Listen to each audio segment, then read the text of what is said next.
What up? Hey everybody, Steve Felicetti here, SJF Graphic Arts. And what I wanted to show you today is something that I've been working on for a little while. When I'm not doing something for somebody else, commission work or whatever, I paint for myself. And I have all kinds of different ideas and stuff that I think would make a good picture. I'm mostly into like the fantasy art kind of stuff. You know, that's where I tend to hang the most. But this piece here, I've been working on for a little while. This one's called Faceless Warrior. It's kind of a theme I came up with. Guy who's, you don't see his face. You know, a warrior class guy that, goes on all kinds of adventures and finds himself in all kinds of situations. Always, in some part with wealth, just throwing himself into battles, changing history. He's got money and riches and a nomad with a position and a history and a warrior with a purpose, I guess, is probably a better way to put it. Maybe he's hired, maybe he's like a mercenary in some situations, somebody who's famous, notoriety, right? Maybe it's, just something he decides to do because he feels like that's where his path is taking him. I'm not going to say he's really like the good guy necessarily, but he always kind of fits in where he has a purpose, I think is more, his mantra. It's kind of what I want him to be, like kind of like a nomad, but like a nomad with wealth. Yeah, I don't know if that makes sense. Probably doesn't. No, it really doesn't. It's probably not a very good explanation. I'll have to work on it. So this is the first piece. Yeah, Faceless Warrior Champion, and you can see here he just kind of came in, saved the damsel in distress kind of deal. Guy fights the dragon, saves the girl, saves the day. Kind of theme. You can't see who he is, right? The idea is you can never see the warrior's face. So no, it's not Conan. Okay. Way back in the day, I had done this for a buddy of mine that I was serving with when I was in Fort Bragg.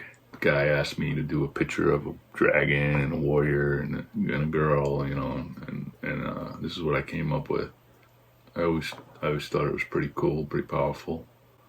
The way she's clinging to his leg, and he's about to meet his fate, whatever that may be. 2023, started working on this again and completed it. I've got like a bunch of other ideas for this Faceless Warrior theme, different situations. I have another painting that I did actually that I'm going to redo at some point, and this one's pretty hot. I like this one a lot.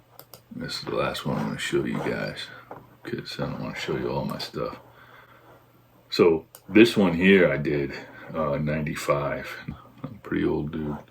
I was in the Army at the time, and I used to work out of my garage in Spring Lake, and when I had some free time, I would go in there and breathe turpentine and paint fumes and work on these paintings. And this is one of that I did at that time. I liked the whole motion that you get, the movement from it and stuff, the dragon and him. And then, here you got this girl in the background. She's hanging from chains and stuff. It's almost like he comes out of the water. I'll probably add some effect to that when I redo it. I've always wanted to redo this. I sold this at a party, a little bit to drink, and I ended up auctioning it off at a party so we could buy some more beer.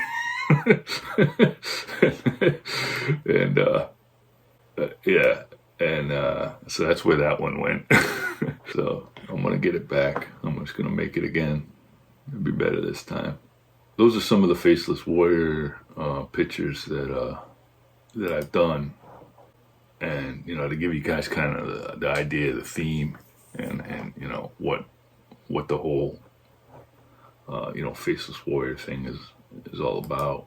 But this is the one I'm working on now, right? And it's just him, after a battle of some kind. Who knows what he fought this time around, but some position of power in this painting.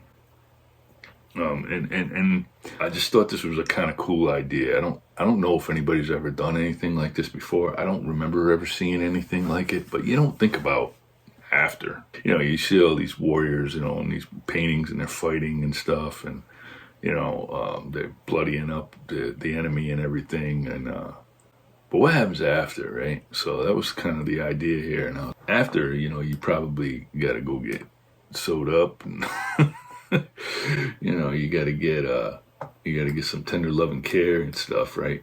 Pretty beat up, right? Most cases. He's in like some kind of a healing room, incense going, crystals, healing crystals. I think one of the best compliments I ever got was from a friend who said, "You have a way of telling a story through your paintings." That really kind of stuck with me. When I do a painting, I try to create a story, like some history, some background. I try to bleed that stuff into the picture as much as I can. You kind of get a story here. Right? The guy, and he's sitting on this throne, so he's obviously in a position of power, right? He's obviously somebody important. And you got these two women who are nursing him back to health, right? And they're washing his wounds, and she's over here, and she's stitching up his cut on his leg in a room where it's obviously a room that they used for this type of a ritual, right?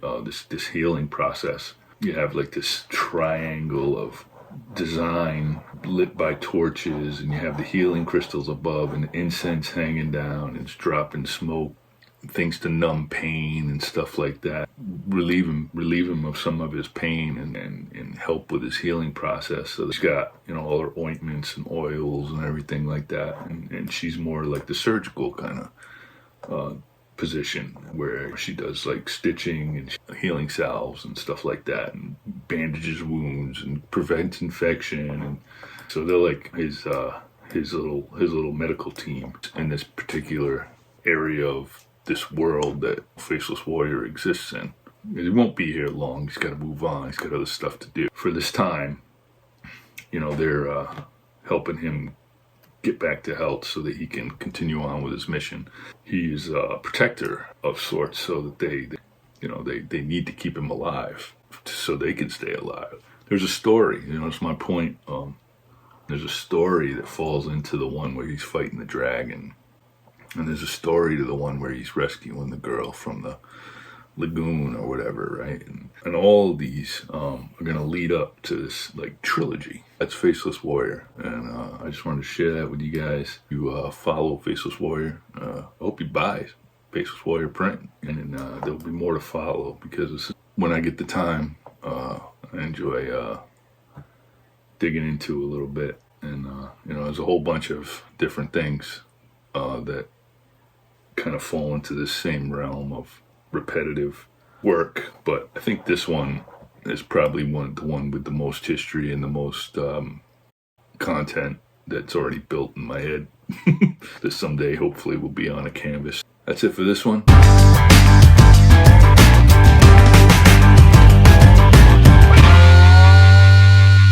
Shut up!